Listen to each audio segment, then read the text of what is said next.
जैसे कि urine are upon centrifuge करते हैं और उसके बाद जो डिपॉजिट बचता है उसकी स्लाइड बनाते हैं। स्लाइड बनाने के लिए अपन एक फ्रेश स्लाइड लेते हैं, उसके ऊपर कवर स्लिप लगाते हैं। मतलब एक फ्रेश स्लाइड ली, उसके ऊपर एक ड्रॉप सैंपल डाला, उसके बाद कवर स्लिप लगाए। उसके बाद हम माइक्रोस्कोप द्वारा एग्जामिनेशन किया जाता है। जैसे कि एग्जामिनेशन करते हैं तो हम फाइंड करते हैं, अपन लेंस कौन सा यूज़ करते हैं, 40x वाला लेंस यूज़ करते हैं, जिसमें हम फोकस करते हैं कि कुछ दिख रहा है यूरिन में। जैसे कि यूरिन टर्बिड था और ब्लड भी आ रहा था, 3+ आ रहा था, 2-3+ आ रहा था। तो जैसे कि अभी इसमें हम माइक्रोस्कोप में देखा है तो जैसे कि ये दिख रहा है हमारे को आरबीसी बहुत सारे दिख रहे हैं। ये लगभग कम से कम 40, 50, 60 के करीबन हैं। तो हम इसको इस तरह स्टडी करते हैं कि इसका पर फील्ड पे हम काउंट करते हैं। जो एवरेज निकलता है उस एवरेज को हम रिपोर्टिंग करते हैं।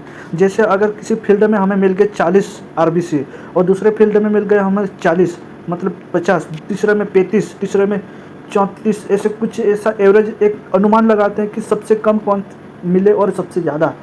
तो जो सबसे ज़्यादा मिलते हैं, जैसे कि 140 3-4 बार मिले अपन को पर फील्ड पे, तो हम ये देंगे कि 40 से और नीचे अगर 40 और ऊपर 60 जा रहा है, लास्ट हाइस्ट 60-70, तो हम 40 to 70 आरबीसी डाल देंगे। उसके बाद पस्सेल, जैसे कि पस्सेल हमने देखे हैं तो पस्सेल भी कम से कम इसमें 8, 10, 12, 15 तक दिख रहे हैं। तो हम ये भी इसी प्रोसेस में करना है कि हमारे पर फील्ड में देखना है कि एक फील्ड में अगर 10 दिख रहे हैं तो दूसरे फील्ड में भी 10 दिख रहे हैं, दूसरे फील्ड में भी 2 दिख रहे हैं, तीसरे फील्ड में भी 8 दिख रही हैं, चौथे फील्ड में 12 दिख रहे हैं। ऐसे कुछ एवरेज निकालते हैं हम कि कम से कम कौन से कितने मिले और हाइस्ट कितने मिले। तो जैसे कि हमारे को 8 मिली लास्ट कम और हाइस्ट 12 गई, तो हम 8 से 12 हम दे सकते हैं। उसी तरह यूरिन की रिपोर्टिंग की जाती है। ये हमें आरबीसी दिख रहा है, पस्सेल दिख रहा है और एपिथेलियल सेल्स भी दिख रहे हैं। एपिथेलियल सेल्स बहुत कम है, कम से 1 दिख रहा है, 2 दिख रहे हैं, ऐसे कुछ पर मतलब किसी में दिख नहीं रही है। ऐसे तो हम उसको 1 से 2 देख सकते हैं या फिर 0 to 2 भी कर सकते हैं, 0 to 1 भी कर सकते हैं। अब जैसे कि हम यहाँ तक पूरा स्टडी कर लिया, ये जा रही है अपनी एपिथेलियल सेल्स।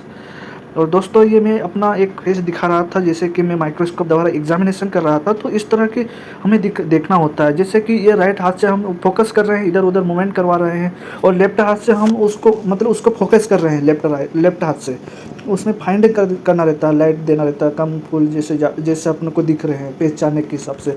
और राइट हाथ से हम इधर उधर उसके फील्ड चेंज कर रहे हैं, फोकस करने के मतलब फील्ड चेंज कर रहे हैं। और राइट साइड भी होता है। और ये लेंस से अपन 40x पे देखते हैं। दोस्तों यूरिन आरएम करना बहुत बड़ी बात नहीं है, बहुत सिंपल है। बस हमें डायग्राम मतलब यूरिन एग्जामिनेशन के लिए एक एक्सपीरियंस बंदा होना चाहिए। जैसे कि यूरिन के हर सेल से यूरिन में जो भी दिखता है, क्रिस्टल ऑक्जिलेट हो गया, आरबीसी हो गया और पस्सेल हो गया, पस्सेल न्यूट्रोफिल्स हो